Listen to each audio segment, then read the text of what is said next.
Welcome back to Tailgate Talk, Season 2, Episode 11, with your host, yours truly, co-host, Kermit Lovell, a.k.a. better known as KDawg, and other co-hosts, Grant Atkins, also better known as Grampus. Boys, let's get it poppin'. Grampus? You checking your calories out there? No, I drank this like 3 days ago, and I've just decided to make sure it's still in date. Oh, well, no stomach ache yet. You're good. Can't be too safe. Yeah.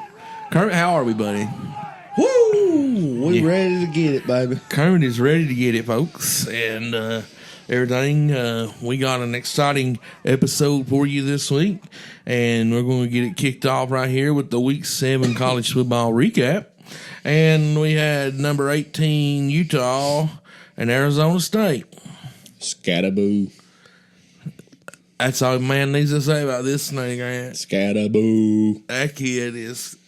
That might be my favorite player in college football now.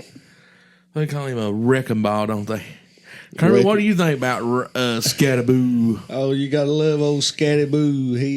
He's old school, baby. He only knows two ways, north and south, and son, he getting down the field. No gloves, no wraps, no nothing. Just and running over people. Old school punishing people, huh? That name just fits, don't it? Scataboo. Yeah, man. Did this game surprise you, though? Yeah, a little bit. I mean, Utah's always tough. Arizona State seems like they've been one of those teams that's been on the rise. They just can't get over the hump, and maybe this will kickstart them. But hats off to them, man. They played which I didn't watch it. I just watched the highlights. Man, they took the physicality to Utah, which is usually it's the other way around. They was pumped, wasn't they? They was. And oh boy, we talking about him running north and south. He made one heck of a catch too. Oh yeah, that one run he run flat through three dudes and never even slowed them down. Is that the catch that we went right down the middle there? Yeah, and he had to turn around and caught it while he was whirly birding, and like Kermit said, that one run he ran over three people and put his hand down to stay up, and I think Utah kind of like, oh, he's about to go. Oh, Scataboo's still running. Look at it. Yeah, man. I was like, Scataboo got some balance in there, too, baby. Oh, son. Clemson, Wake Forest. I believe Clemson is starting to look like the Clemson that we heard that they probably should be. They're starting to get back to their old self, That ACC schedule has a way of making you feel good. That is true, but they are starting to look a lot better, though. They're doing just a little bit of fine-tuning on that engine, and it's coming around. They look more fluent on offense, I'll say that. Their defense, to me, never did look that bad. The second half of the Georgia game, I think they were just on the field so much. Everybody likes to talk about they got blew out in the second half, but the offense literally couldn't pick up a first down. So. Yeah. Oh, yeah, you can only stay out there so long. Yeah. Something's got to break somewhere, no matter how good of a defense you got. Yeah, the offense just seems to be... Yeah, you'll only bend so long before you do break. Yeah. Well, I mean, they're shaping up to be in the ACC championship, at least. That's what it's looking like. South Carolina, Alabama. Boys, I'm not sure. Is there something wrong with Alabama? Is them Gamecocks for real, or I don't know. I think we may be missing something. I'm not sure. I don't know, because South Carolina scared LSU too, and then here they go and scare Alabama. But also, there's something going on. There's something up with Alabama. I don't know which. That guy didn't inherit a national championship team. Everybody's thinking he came to a wonderful place to be a head coach. There's plenty of talent there and all that stuff, but last year if they didn't upset Georgia, they're not in the playoffs last year. Everybody's already forgot about that. Yeah, that's the truth. And honestly, probably shouldn't have still got in last year over Georgia once you saw kind of the way it was. Yeah, I agree with that. I mean, Milroe got benched last year, and then he came out this year and we expecting. I mean, don't get me wrong, the kid improved tremendously, but it's not like they had it ain't like they had old Joe Willie Amos back there and benched him. No, not at all. What do you think about it, Turk? I think things are going to get a little more real this week, and I think we're going to find out something about maybe two or three teams we got questions on, and it's going to be exciting week coming up, I believe. Oh yeah, this week coming up is going to be. It's probably going to open a lot of pieces to the puzzle. That's for sure. Stanford, Notre Dame. Stanford just don't have it. With that big tough schedule they got. That's all I'm going to say about them. That big tough schedule they got. No. You got more. Dig deep down inside, Grant. Just, y'all made me dig down deep a week ago or so. Well, like we were talking just a few minutes ago, there's 4 teams in college football that are untouchable. Notre Dame sitting here with their loss to Northern Illinois at home. Can I pick one? Yeah, pick one. USC, the Ohio State, Notre Dame, and Alabama. Tell me when you've ever heard of any of them getting in big time trouble. You better be careful. Them Crimson Tide fans is going to be. When have they ever got in trouble? Their blood's going to be boiling. Let it boil. Answer the question, though. Tell me when your program's ever been in trouble. I agree with you. And like you said this before we came on the podcast. Well, I said Saban got out of it because now everybody can pay players. Yeah. And you said DoorDash was started in Alabama. It was started in Alabama. Hey, Derrick Henry, come sit on the bench for 3 years, but take this burger up there to that house on the hill. Yeah, that guy's got you a nice tip. Yeah. They've done it for years. There's certain teams that they like to just let slide, and those are the 4 teams.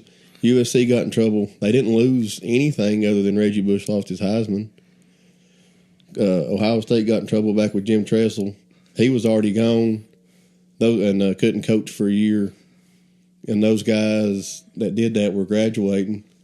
No scholarships lost for either one of them. Mm-hmm. Notre Dame has probably never been investigated at all. And Alabama, what have they ever done to get sanctioned? And like I said before the podcast, if Florida State, Miami, or a few other teams lose at home as a top 10 team, correct, to a Northern Illinois, they're unranked. Notre Dame sitting there at 12. Well, it depends where they were at to start with, but they don't still stay in the top. If they're top 10. They're not in the playoff picture still. No, because Notre Dame was top 10 when they lost that game. They were in like a single digit number though, right? Yeah, they were like 6 or 7. Okay. Yeah. So I can see the fall, maybe not out of the top 25, but at least in the 20s. Yeah, but they dropped down some, and then they've beat Stanford, and I don't know who else they've beat. Well, I tell you what, I can't wait for, because they always schedule the Army and Navy.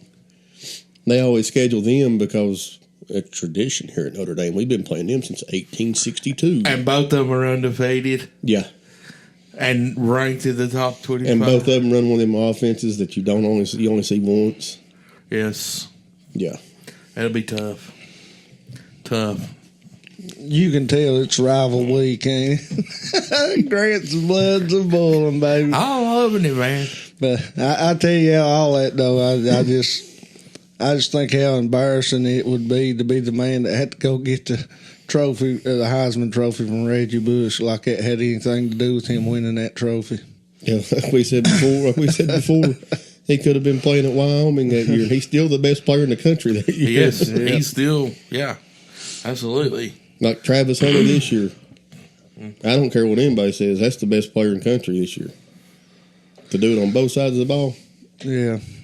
Well, either way, he's probably going to win the Heisman because he's got, not taking anything away from his talent, but let's look outside of his talent. I mean, he's got the platform. Oh yeah, and then you got also Dion on his side too. And that's one thing that I'll say that I really like about Dion is he's out on all these shows and stuff promoting that kid because he knows that Colorado was playing at 10 o'clock at night, and he knows they're improved from last year, but they're not a playoff team. No. But he's doing all he can to get that kid's name out there and stuff. So I give him credit for that. Yeah. It definitely don't take nothing away from that kid and his ability to play. The kid is a phenomenal football player. He did get hurt this week. I don't know how long he's out. Yeah. Let's hope that it's not bad enough to keep him out long enough to where he falls in the race. So let's go ahead. Texas, Oklahoma. Go ahead, Kermit. You're dying. I'd hate to get hooked by them horns, baby. I'll just be honest with you, too. Oklahoma did not look good at all in this game. No. And I don't know that it was all Texas making them look that bad either. But well, I saw that thing before whenever they were getting to kick off. They were down their top 5 wide receivers. Yep. That is true. I forgot about that. I don't care how deep you are. To have 5 players out at the same position, you're playing walk-ons. Yep. And that freshman quarterback, he's got talent, but it does help having somebody can go downfield and make a play.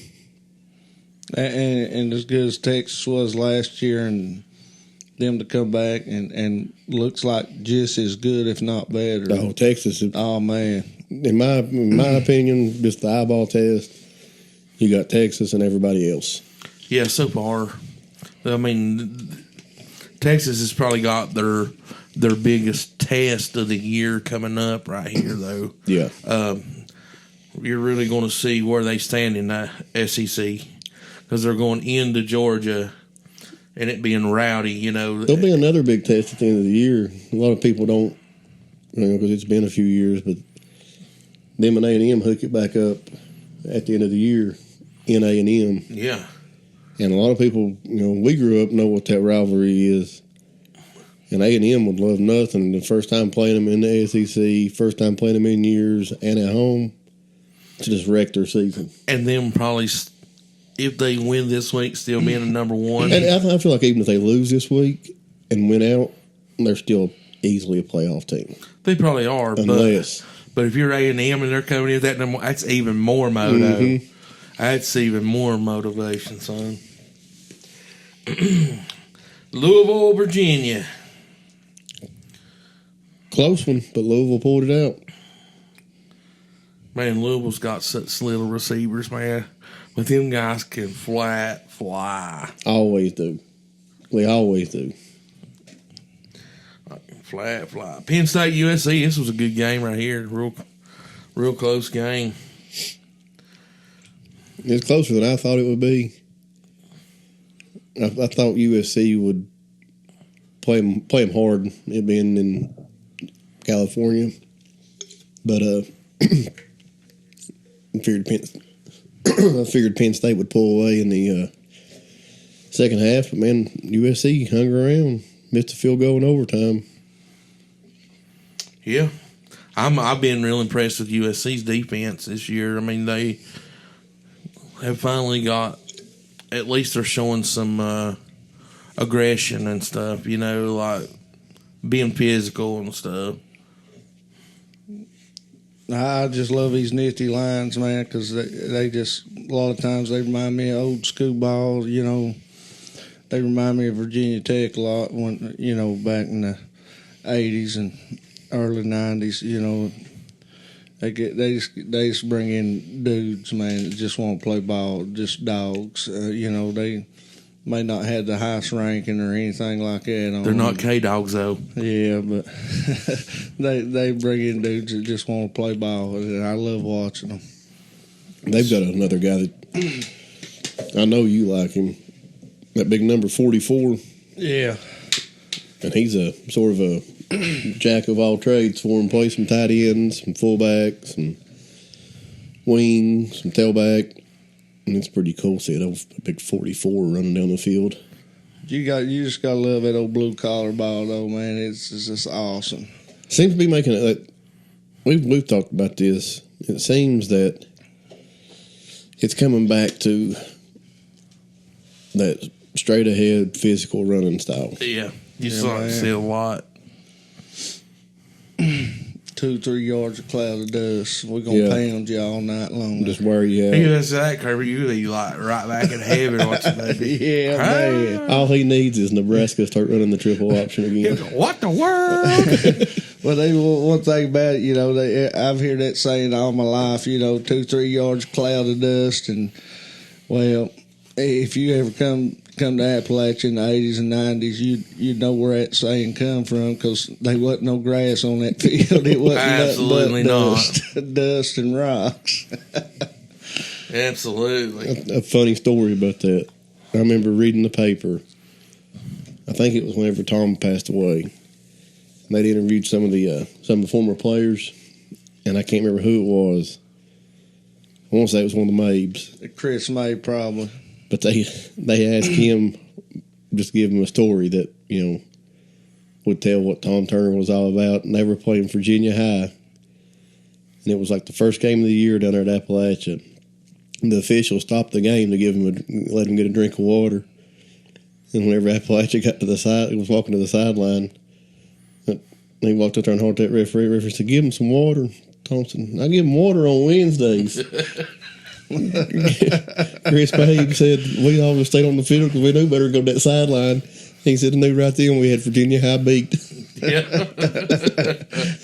Yeah, he said them refs just looked at Tom and said, "Ain't you gonna give him some water?" He said, "I didn't give him water on Wednesday." Yeah, they said Virginia High was like, we're about to die for water. And they actually asked the ref, "Hey, can we have a timeout for water?" Florida, Tennessee. Close, baby. I thought I was going to call Grant and say, "Look, buddy, you're going to have to like tune your baton down there Sunday because you directing Rocky Top. You're not doing too good here." No, they can't. Just can't get it. Which it seemed like anytime they got in a what's the word I'm looking for? Whenever they got on rolling offensively, started getting things clicking, Getting a groove. Yeah, they'd get in a groove, and then they'd get a penalty, make it 1st and 20, 2nd and 22. I don't care how good your offense is. There ain't many teams built to consistently come back from that. Yeah, not consistently, no.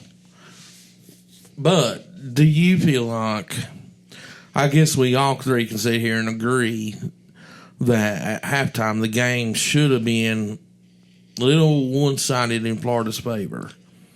Absolutely. Is that because Tennessee's defense was that good? Because, I mean, I thought they played great. I mean, they was in the red zone 6 times. 5 of them, Tennessee's defense held them. One of them, they done it to themselves by poor clock management or whatever. You know, the time ran out at the end there right before half. But was it just that Florida's offense just sucks in the red zone? I don't know. I will say this, other than the Florida game, the reason I say Tennessee has a great defense is it's not because that people haven't moved the ball, but whenever a play needs to be made, they make the they play. make the play. Yeah, you look absolutely. at that quarterback sneak, and you force a fumble. Mm-hmm. I mean, that was a big moment in that game, and they've done that consistently. In the Oklahoma game, there was once, I think it might have been twice, that Tennessee turned the ball over and the defense went right there, and the next play, or the one time it was the next play, and I think the next time it might have been later in the drive, get the ball right back for them. I mean, that is what I say. That's a great defense. You look at those old Steelers defenses and Ravens defenses. Yeah, they put up stats some years, but the reason everybody talks about them consistently for being great defenses, they made plays. Yes. At big moments. The third and shorts, the fourth and shorts, the goal line stands. Those are the type of plays that makes a great defense. When you win those battles, a big third down in crunch time. Yes. Yeah. Dog. I think they got a little luck in this one, but Oh, they did. I mean, they honestly was lucky to come out with a win on this one. You got to have a little luck on your side sometimes, though. But yeah, hopefully they'll pick it up offensively next week. Then they got Alabama coming into town. Mm-hmm. Ooh. Find out a lot about both those teams this week. I thought, well, one of them. We'll find out a lot about both of them, but one of them I feel like we'll get right this week. Yeah. Ohio State, Oregon. What a ball game. Probably the best one on all week. Oh, yeah. And it's rare that the big game ends up being the best game of the week, but this one did easily stack up and be the best game of the week. Quack, quack, quack, baby. How about them Ducks? Man, what I love about this Oregon team, because they go in these games against these big boys. They know they're going to have to pull out a little something here or there, or trick play here, trick play there. And I think on that one kickoff, they kick a line drive at that Ohio State player and got on it. I mean, you got to love that. And Oregon knows, I think they know when they go against big dogs, the top dogs, that they're going to have to come with a little bit of extra. They've always got trick plays in their pocket and stuff like that. And big win for Oregon right here, baby. yeah, man. Well, that's all we have for the recap. We'll get into the Week 8 picks coming up. And since we're on that duck train with Kermit here, we'll just let him stay on the wagon and give us our pick right here against Oregon and Purdue. This is a bye week. Quack, quack, quack. Upset alert.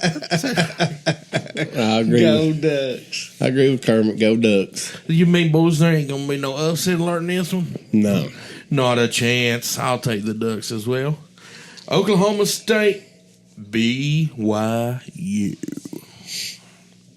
I'm going Cougars. I think I'll take BYU on this one.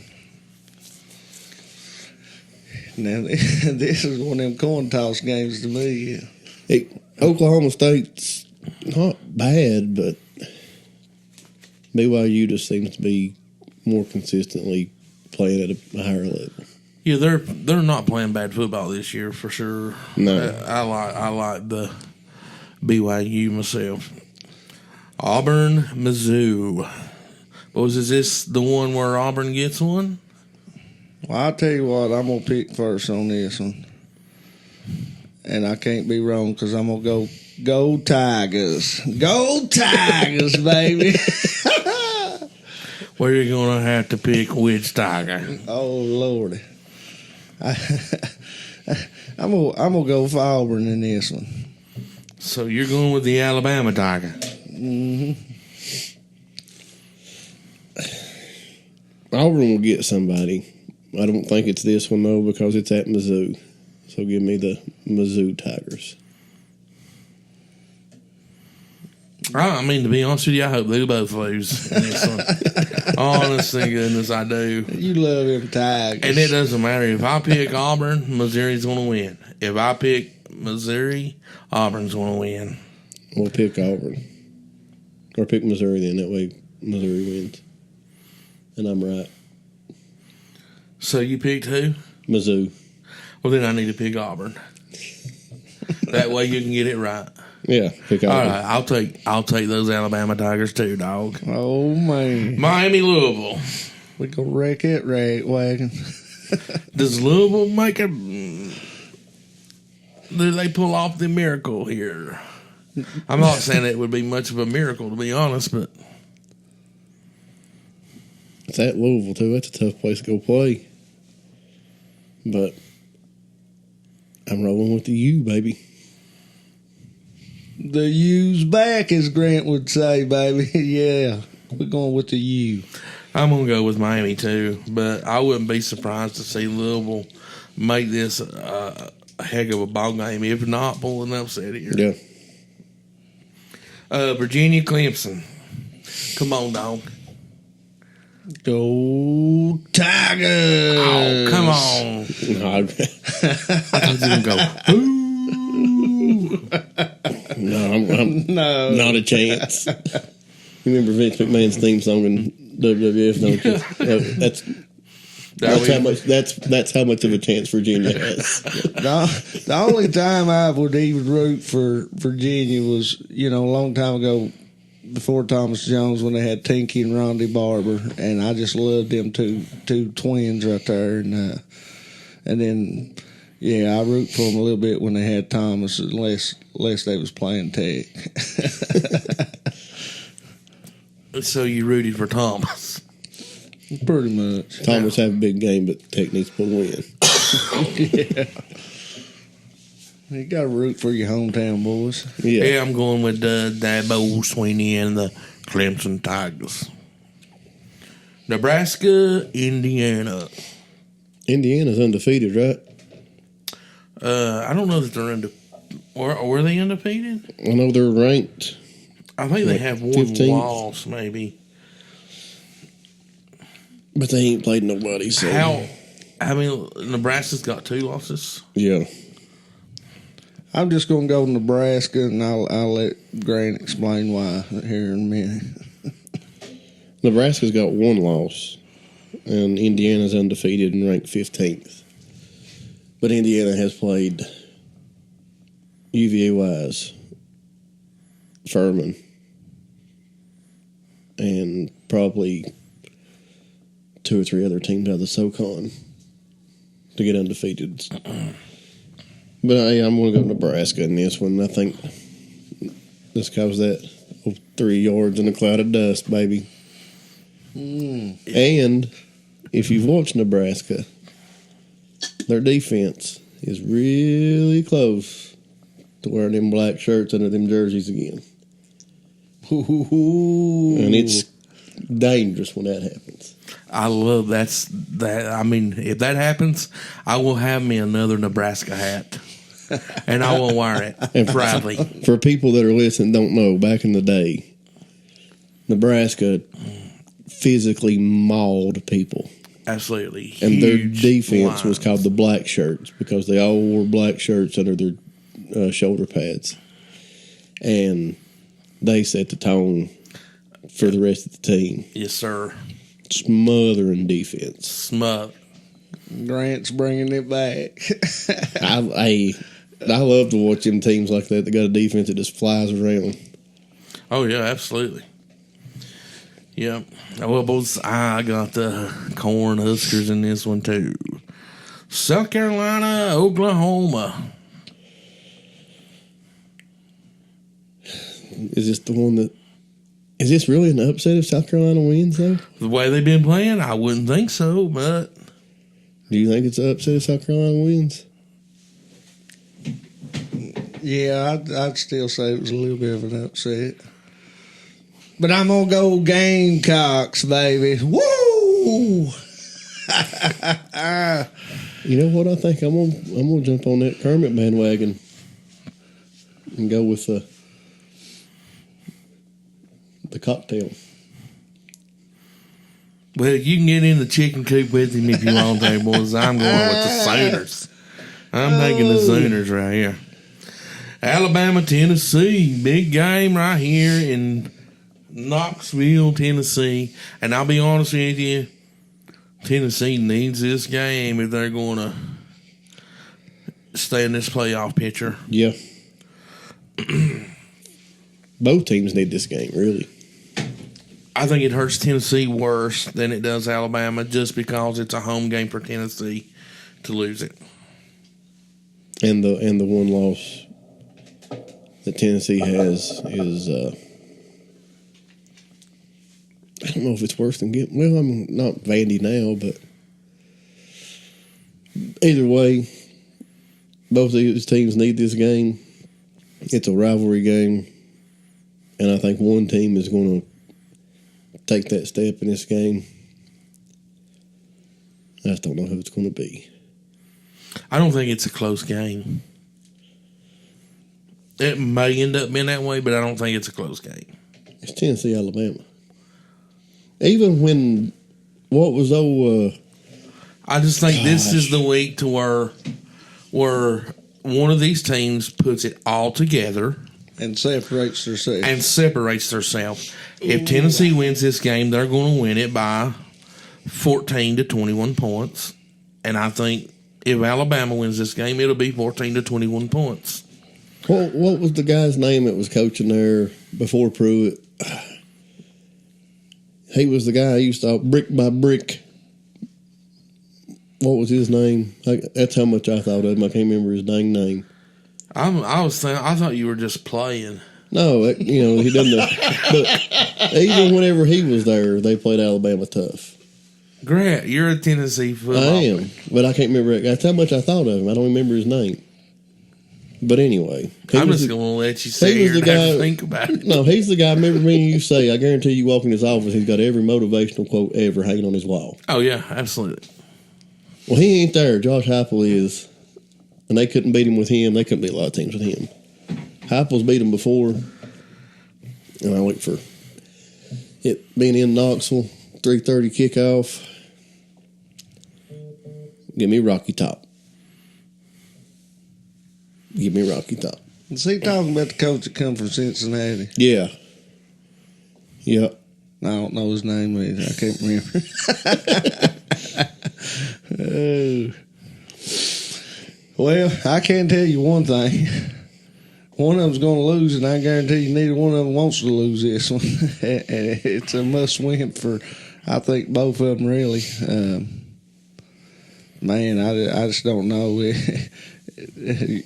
It's where it's, how you say it, the rubber meets the road. We get absolutely, yeah. We get ready to find out something here, and I don't know, man. I just got roll tide.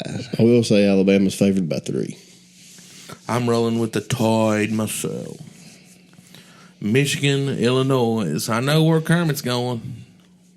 Wolverines, baby! You like that blue and gold together, don't you, buddy? I'm gonna go with Michigan too. Illinois is not bad this year, but I think Michigan's a little too much up front for Illinois to handle. Yeah, I got too good of a hairdo too.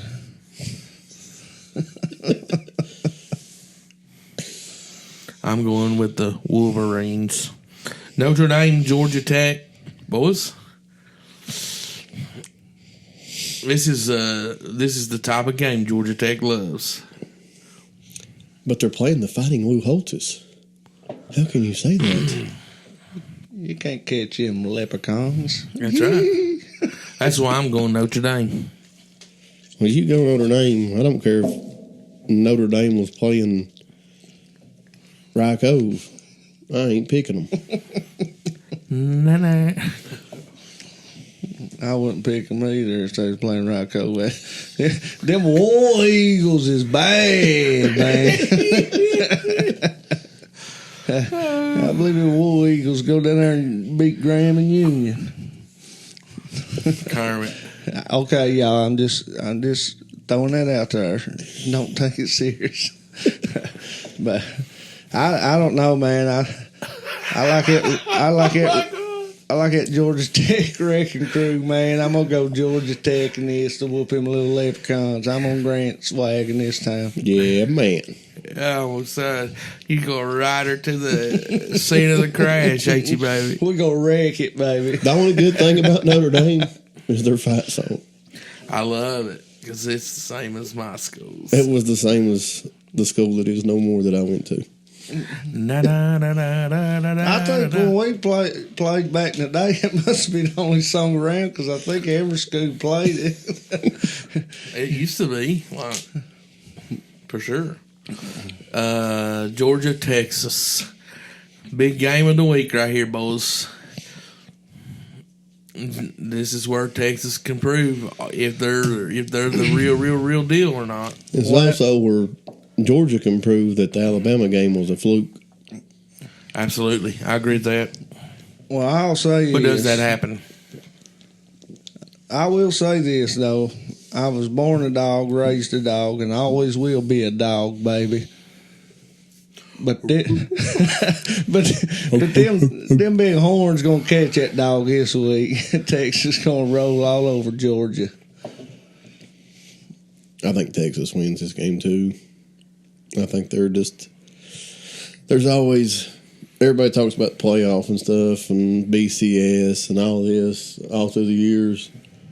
You go back and watch, there's one team every year that you can sit back and be like, and this year just feels like it's Texas.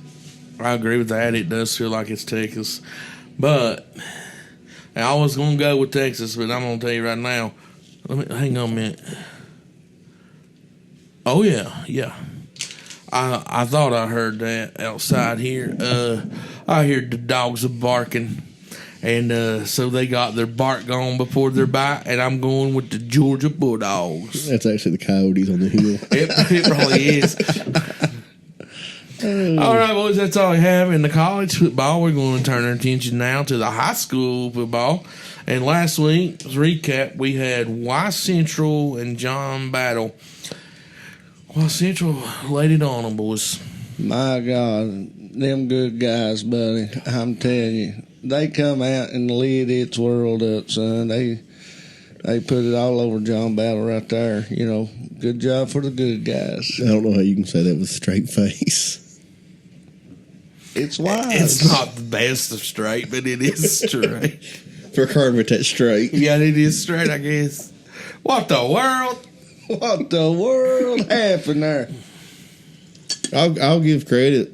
I expected this to be a close game, and from what I seen from the highlights, they come out first play of the game, threw a bomb for a touchdown. Next thing to take any fight the Trojans had out of them, and Wise got them win. Wise got to win. Yeah, they did. I think they found them a pretty good little running back now. From what I'm seeing, what I'm reading and stuff, Y Central's found them a pretty good, decent little running back. So, you know, John Battle's just bad. You know, they're bad, and every now and then the good guys. Kermit's about to die for some reason. Just go ahead and spill it out, bro. What's so funny, buddy? Come on. All right. He's saying, go on. It's going to be your turn again. Are you going to be able to handle this? I mean, good Lord. I wish this was on video. Those wise guys did, the good guys did get them one there, so. Oh, good. Abingdon Marion. Kind of what was expected, right? Yeah. Well, I don't know. I turned this game on. I went in there and popped a bag of popcorn. Come back, there's already 2 scores up, and I got a little thirsty. Went to get a pop and got back, and there was 2 more scores put up. And I said, heck, turned it off. That was about all she wrote. It happened fast, didn't it, dog? Yeah, I think they scored, 4 touchdowns maybe in the first quarter. Pretty quick. Abingdon Marion. We just did that. Lehigh John Burton.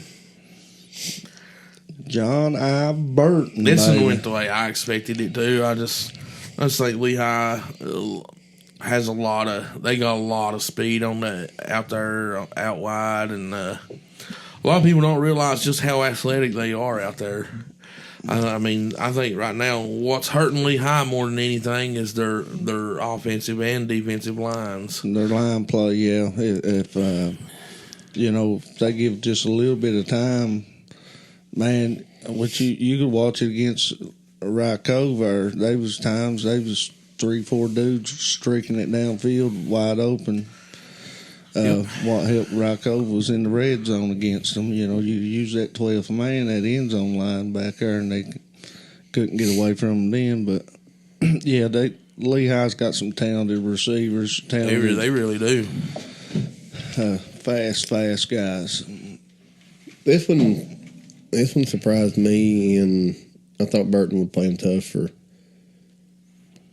a quarter and a half, maybe the first half, and just to see that Lehigh come out and blow them out from the get-go, that kind of surprised me, but I expected Lehigh to win. Just still a little surprised by the fashion. Yeah. And the way Thomas Walker played against them earlier in the year, I thought Norton may go up there and play with them for a while. Yeah, that's kind of what I was thinking. That Norton's not a bad football team. They're still super young. And that's what I thought. I thought maybe they would. Super young and got one tough schedule for single A ball. Probably the second best single A schedule as far as toughness goes. I think Grundy probably has the number one toughest, but outside of Grundy, I mean that's in Region D. I mean we're not talking Region C single A. Yeah. Region C single A is like playing. They're like double A teams.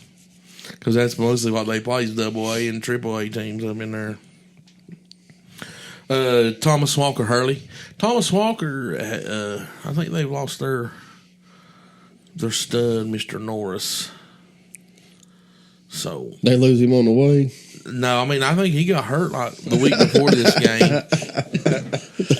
I thought somebody lost him on the way over there. I hear that, but 5.5 hour bus ride. We're recording this on Tuesday, and Thomas Walker just made it back. They just now got it back. They was off school for 2 days, but but yeah, I mean, you're talking about a bus ride, man. Thomas Walker's always on the other end of the state, it seems like, and Hurley's on the other side of it, and daggone. By the time you get from Thomas Walker to Clintwood, you're probably ready to take a nap. That's a long trip. You go from the Kentucky state line on one side of Virginia, then you go to the other side of Virginia to the Kentucky West Virginia part of it, and then you're there. Yep, that's exactly how that one goes. I will say this: going to Thomas Walker is a drive. But it ain't nothing like the drive to Hurley. No, it's straight 4-lane. It's just long. Yeah. And you can stop and get a big Amish sandwich or one of them big pies on the way. Or you can go on through there and go to Harrogate, go to the Gondolier. The Gondolier, that's mine your pay, baby. But we might have been there on the Austin Powder Dime a time or two. Once or 3 times. You ain't listening to this, Eric. No, he cuts it off after college. Twin Springs, Castlewood. Surprising. Totally different than what I thought it was going to go. I know Twin Springs been down, but like I said, they played pretty decent second quarter against Union down there, and which I know they. I think they played everybody pretty tough that they played so far, but I can't believe that Castlewood beat them, and this is Castlewood's first win right here. I kind of felt like this was coming, maybe, but not by the fashion. I mean, I know I picked Twin Springs, and the score that it was, I I would have saw Twin Springs being that score, and that if Castlewood did win, that it would be 12-13. Yes, That's and the score is what really That's what surprised me. I wasn't surprised because this was, with everything that Twin Springs had happened with injuries and stuff. You kind of that's tough for any single A school, and thought they might get got right here, but the fashion, like you said, the fashion it was done, it was kind of surprising. Yep. And the road don't get any easier for them either. No, absolutely not. They got Eastside this week, and I mean, I don't know if they've got any of those 7 back yet or not. Who they got left after that? I know they got Cove at the end of the year. Yeah, they still got Cove to come too. So, I'm not sure. They may have. They've already have they? No, they've. Have they played Tom Walker yet? I'm not sure if they've played Tom Walker yet. I don't. We'll have to check into the schedule, but I mean, they still got your top 2 teams at least left. All right, Virginia High Tazewell. Just like we said last week in the pick'em, that Virginia High speed, it kills, and that Tazewell's going to be looking at the backside of them jerseys, and that's exactly what they did. They watched them uniforms run down the field. Yeah, I'm more and more impressed with Virginia High, and that. You have to tell me again what the coach's name is? Patterson. He does a good job. He's got them, been there, I think, 4 years now, and every year you've seen a step up, and he's right there on the cusp of really getting it rolling. Whenever he does, these double A schools better watch out, because there's some talent in that school. There's a lot of talent, and a lot of them's starting to make the trek back across the state line. I know one of them that they had lost to Tennessee High is back in Virginia High now. He came back this year to play. Yeah, it's like we've talked earlier in the season. I think at the beginning of the season we said that Virginia High was probably one of the most talented teams in this region right here, and they just seemed like they never could put a whole game together. And but they are one of them teams that you really don't want to see in the playoffs, because if they ever do put a whole game together against you, they could be serious trouble. Yep. I have to be honest with you, right now, the way this 2A playoff picture is looking at the moment, it's going to be tough. It's going to be tough from top to bottom, really, to be honest with you. I mean, you're going to have it's looking like you're going to have some pretty decent teams on. Not no cupcake first rounds. You're gonna have some You're gonna have pretty good teams sitting at probably number 9. Yeah, looking in. I think back when we played, I think a lot of times we had probably the toughest game in the state in the first round. we and I tell a lot of people all the time. I said, man, Norton had Boo Sensabaugh and Reggie Sensabaugh, and kind of like the Jones brothers, kind of like Appalachia had the Clark brothers. I mean, just for years there, it was us banging it out in the first round there, and I tell people all the time, if we hadn't beaten Norton out in the playoffs, why Norton probably went on to win state. That's what I used to always say. Our president for making the playoffs was another shot at Powell Valley. Yeah.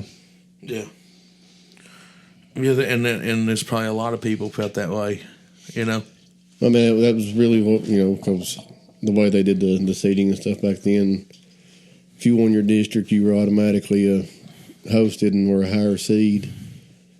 And we would get in as a 4 seed and get to go to Bullitt Park one more time and tackle Julius or Thomas.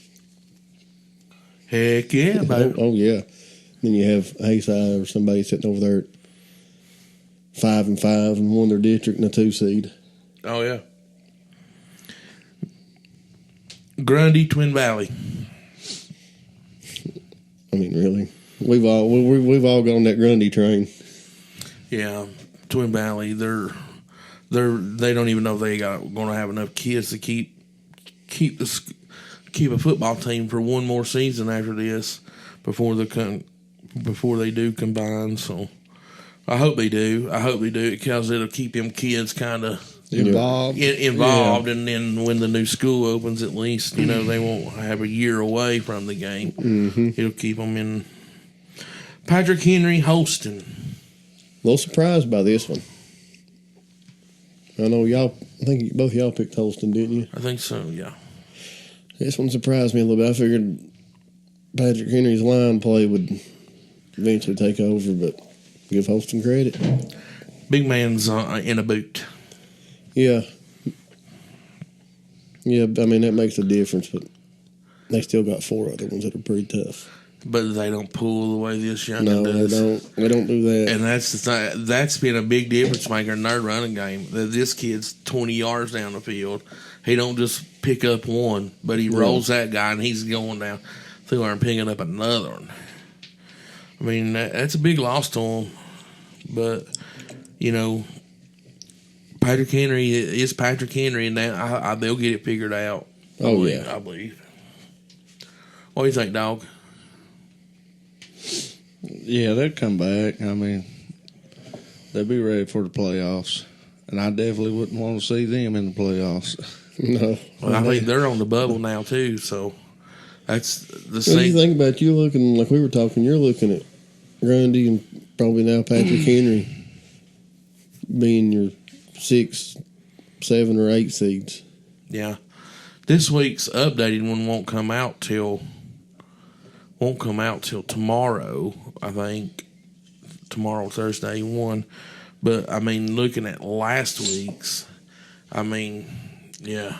That'd be crazy if both of them got knocked out of the playoffs. You could you imagine Grundy and Patrick Henry being knocked out because of the schedules they played? Well, I think it was showing it like, I think if I remember correctly, like you look at 6, 7, 8, 9, 10, you got 2 or 3 right there, 6, 7, 8 tied at 13. Yeah. And then the other ones is like 12-8, 12-9, you know what I'm saying? So it's so... So somebody's going to be like Eastside was last year, not knowing until the last Friday. Wait until the last Friday to find out if you're in or not. Mm-hmm. Being there tallying up yourself, you know. Yeah. Chilhowie, Lebanon. Lebanon. It's a little closer than I thought, but Lebanon did play Ironman football this week, and they had a game on Tuesday night, and then turned right around, played again on Friday night. I do think they went down Richlands and played a quarter and a half down there, and then they come back to Chilhowie and played 2 3/4 of a quarter. So I mean they they did play about a game this week. I don't know. The Chilhowie Lebanon game was close. It was pretty close. That's why they pulled them out. They pulled them out. Rest of them. We'll let you dress. Well, that takes a lot out of a kid, So Oh, absolutely. That's just. There's no recovery time. That's the thing. I wouldn't even think Virginia would allow you to play 2 games back to back like that quick. It's like Grant was talking about. You just get a stone bruise or something like that. You're down for a couple of days. Yeah, and you think about too, even if you feel good, that hyped up that you have to get to when you go to play a game. That's hard to do twice in a week. Yeah, man. You imagine how bad that quarterback's arm hurt, the way he rips the ball. I'd say it's been well taken care of. He's had to throw like 160, 170 passes this week. I'd say he feels like a baseball pitcher after going out there and throwing 70-some. Absolutely. I mean, you take practice and the games, put it all together. He stowed that ball a lot. He's slung. Oh, yeah. All right, we're going to move on down to the Union Ridgeview. Dog, let me tell you something. I let this gentleman talked me into getting on that wagon, and he about dang near killed me getting on that wagon. Because I'd always said, I'm not getting on that wagon until they at least show me that they win this game. You know what I mean? Yeah. So, I mean, here I am. I'm like, well, I'm going to jump on there. They probably got at least one wheel tightened up. That son of a gun didn't go far till it. She fell apart. About killed me, son. About got you killed, didn't About got me killed. Daggone. So I'm not going to get on that bandwagon no more. Stay off. Let me tell you, Ridgeview fans, something. It's not that I don't love you or whatever. I do not hate your team. I think you have a pretty talented football team. But until you quit playing that weak schedule, you're not going to compete and do it consistently with the Unions and the Grams. The Bears. I didn't get off that train. No, you didn't. You stayed true. Because I've said it, and I'll keep saying it until Ridgeview beats. Yeah, they beat the teams they're supposed to. Good job. The way they're supposed to. I'll give them that.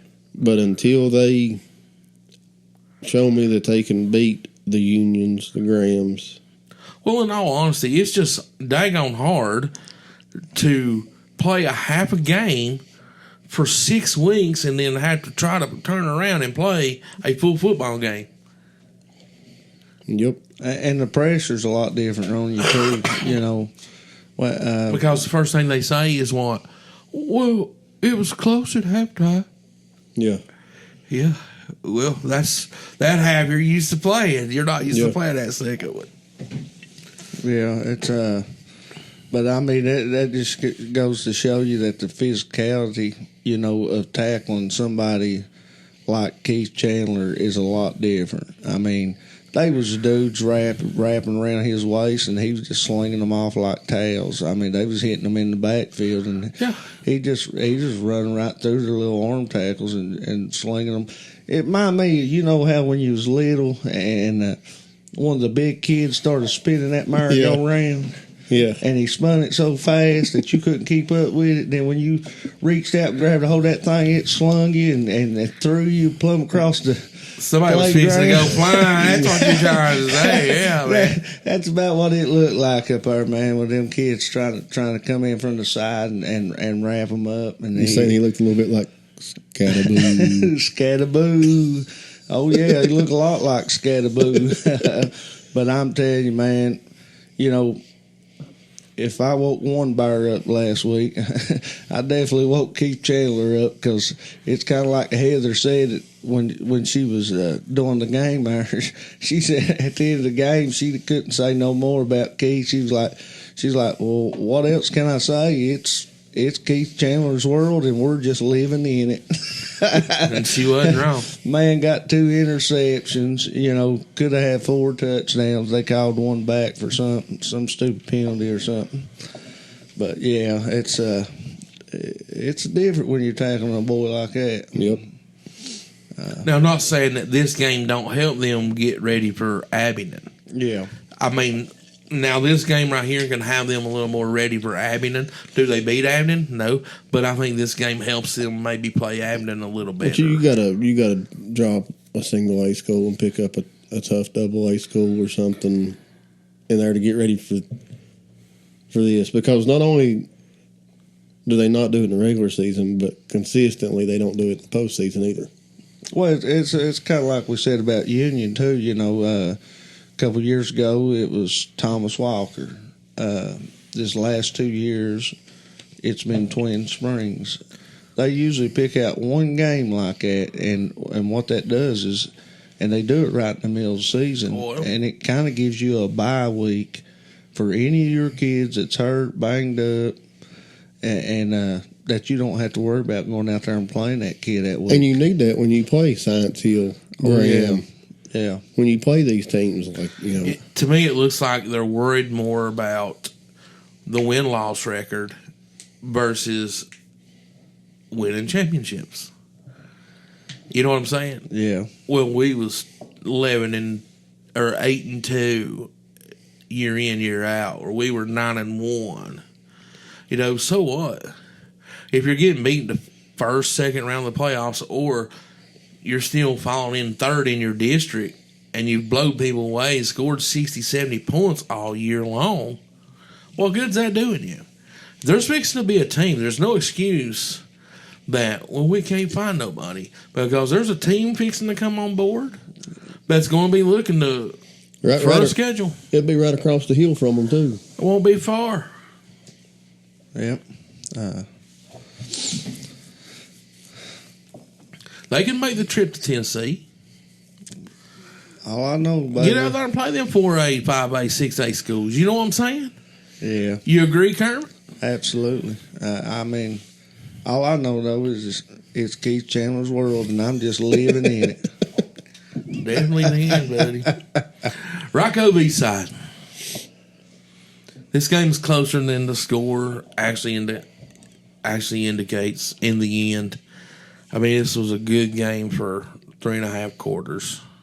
Great ball game, man. And just like Aaron said, you look at that scoreboard, you're like, what? And but, I mean, Eastside come out and played for three daggone quarters right there against Rocco, pretty daggone tough, and was in the ball game the whole way, and just right there at the end, man, it just kind of let their heads down, you know, a mistake here or there, let their heads down, and it snowball rolling downhill.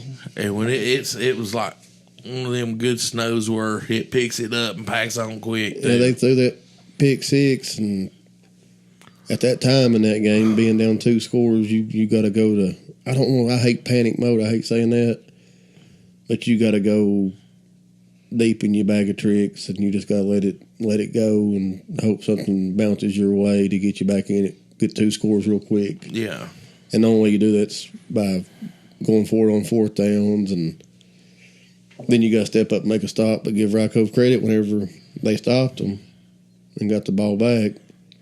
They capitalized, and Eastside didn't in the crunch time. Great ball game, but Rocco now has put the nail into it. They are at the top of the Cumberland district this year, so congratulations, Rocco. They're going to win that Cumberland District Championship, more than likely. Gary probably kill you, knowing you're crowning them already. Uh-oh. No. Uh-oh, yeah. I done talked to him at the game. He's ready to come on the podcast. He's ready to come on. I tell you what, though, is, you know... Them Eagle fans are going to love me. Tell you what's scary, though, man, is... and anybody that's played football like we have, you know... It's hard to beat a team twice.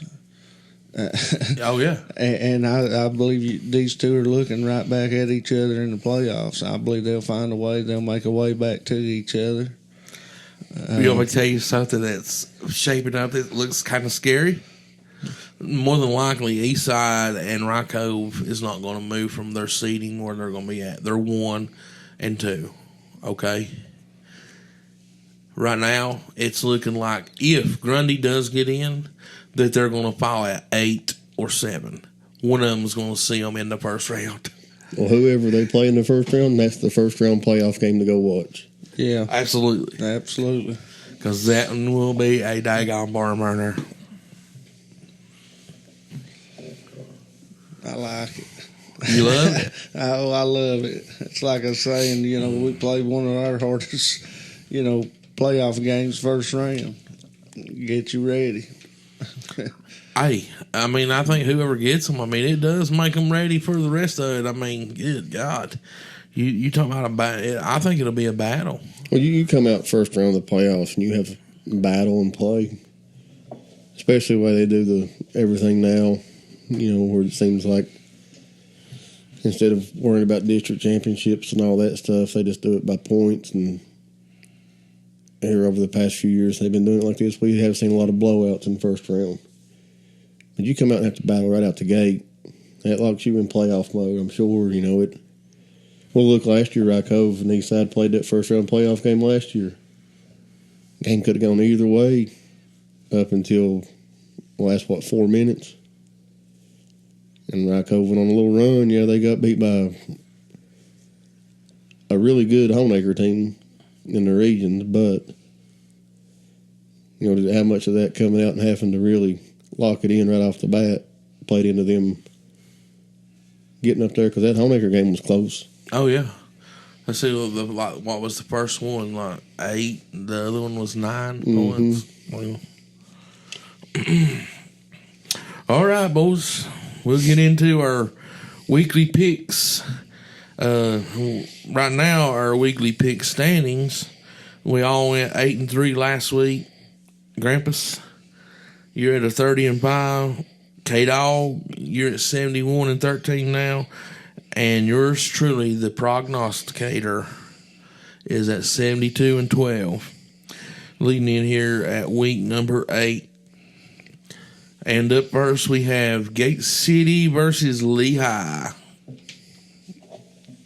This has playoff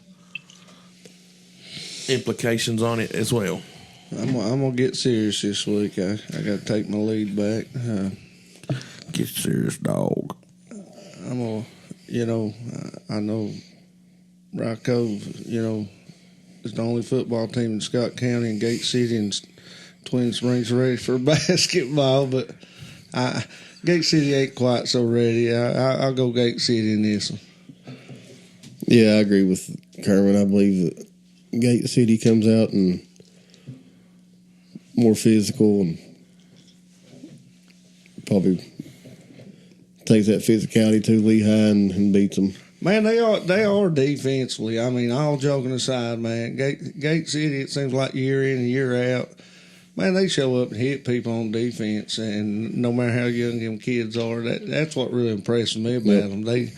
They've got that tough mentality to them, buddy, and I like that about them. It's sort of a staple there. Yeah. The big thing with them this year is just being the daggone offensive line, and they're young, and you know what I mean? It's a lot of them's first year starting, and it's been a little tough. I mean, at times they look pretty good, and then at times then they just don't. So it depends on which offensive line shows up. But Grant, did you pick it? Yeah, I'm going Gate City. Gate City will get things rolling this week and make a final push to the end. Gate City 35, Lehigh 0. John Battle, Ridgeview. The Wolfpack bounces back big right here For another half a game of football. Yeah, this is which they can't help this one. No, this is a district game, but Battle's just not good. Nothing against them. They're just down, real bad down year for them, and I just think Ridgeview bounces back pretty easily. Well, I say it to Aaron all the time, I said nobody plays right after they play Union. Yeah. but I don't think even John Battle can stop Ridgeview this week. Well, the John Battle Trojans fans will show and proclaim their true spirit by not even showing up to the game. Ridgeview 60, John Battle 0. Union Wise Central. This one's at Union, ain't it? It sure is. Why? I don't know why it is, but man, Union seems like they always struggle at so bad on that field. Turf. You're so right, dude. I don't know if they need to invest in cleats or what, for you think maybe they're shopping? They need to do something for that turf field because you think maybe instead of thinking football, they're thinking about shopping after the game? Walmart specials or something, that may be. Who knows? They may be thinking about the Mexican restaurant down there too. That's what if I was playing there, that's what I'd be thinking about. Or if we can get Mexican after this. Yeah. But no, this game being at Union, I don't even see it being close. Being on Union's home field there. Union big. The Bears. Well, the Bears remind the Warriors who the king of Wise County is. Union 48, Wise 14. Eastside, Twin Springs. This game's on Channel 5. First time they'll be in Coburn. And I think that Eastside wins this one pretty easily with everything going on with the injuries and stuff at Twin Springs. I think Eastside bounces back and gets in the W column. Yeah, I'm like you, Grant. I think Eastside will bounce back, but man, I hope they take this loss pretty hard, or and really get back to work and go back to work and do like they did last year, get better. And seems like a loss like that does one or two things to a team. Either makes them go back to work, like you said, or it wrecks or it takes them a week or two to get over it. Yeah. But I don't think it's going to take Eastside a week or two to get over it. I believe they're going to get back to work and get their heads right, man, and get ready to take care of business here and look forward to the playoffs. Eastside big.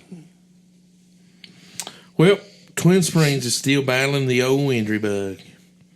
Eastside will be nursing some bruises, but will come out victorious. So ring your little bells, Spartans fans. Eastside 42, Twin Springs 8. Thomas Walker, Twin Valley. Now, is this in that Thomas Walker Twin Valley? If it is, they better stay in Claypool Hill or something. Yeah, they shouldn't even come home, but I've got Thomas Walker in this. I believe they've done a little sleepwalking last week, but I believe it might woke them up. Yeah, give me Tommy Walker, too. Well, I've had people asking for it, so I'm going to give it to them. The score before the gates even open will be 28-0. After the final whistle, you'll have Thomas Walker 42, Twin Valley 0. John I. Burton, George Wythe coming to town, or no, they're going to George Wythe, actually, I think. It don't matter where it's at. It's at George Wythe. It don't matter. Like him old Burton's buddy, but I hate to tell him it ain't gonna be good going to George Wythe there. Gonna go see the Giant Killers. Yeah, give me the Maroons in this one. Sorry, Raiders, it don't get any easier this week either. Enjoy your trip up, 081, because the trip back down won't be so enjoyable. George Wythe 52, Burton 0. Northwood Holston. I'll take Holston in this one. Northwood's just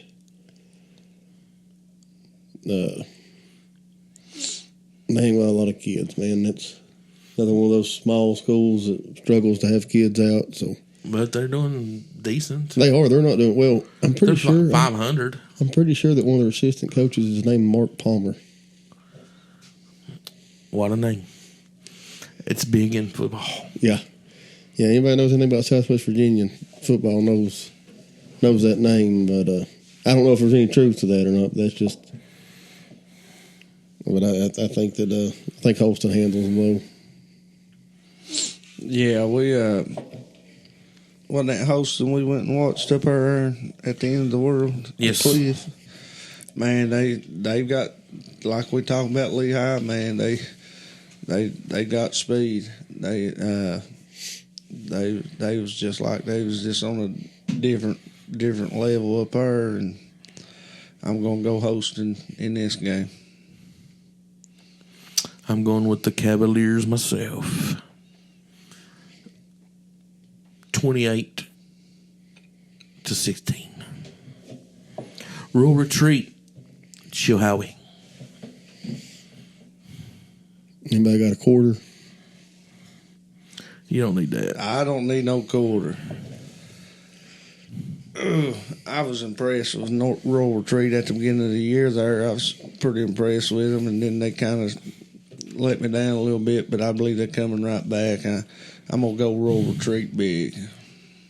I'm going to go roll retreat too. You going big? Throw me one on this one. They're getting ready for the playoffs, Grant. Go big. I'm going to go roll retreat 42. Chilhowie 16.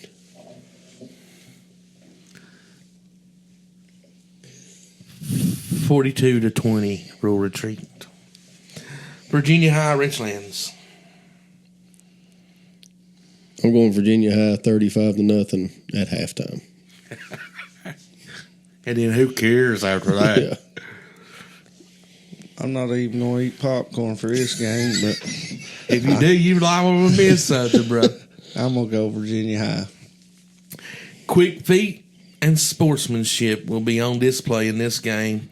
Richlands will just be there to watch the show.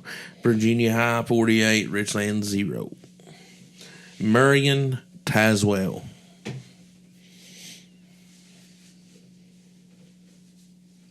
Who you got there? KDawg. Like I said, baby, I'm a dog. Let's go dogs in this and go Bulldogs.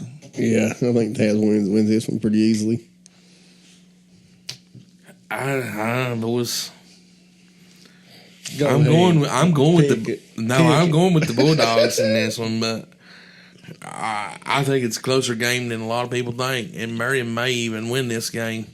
I've got Tazewell 28. Just pick them. No, I've got Tazewell 28, Marion 21.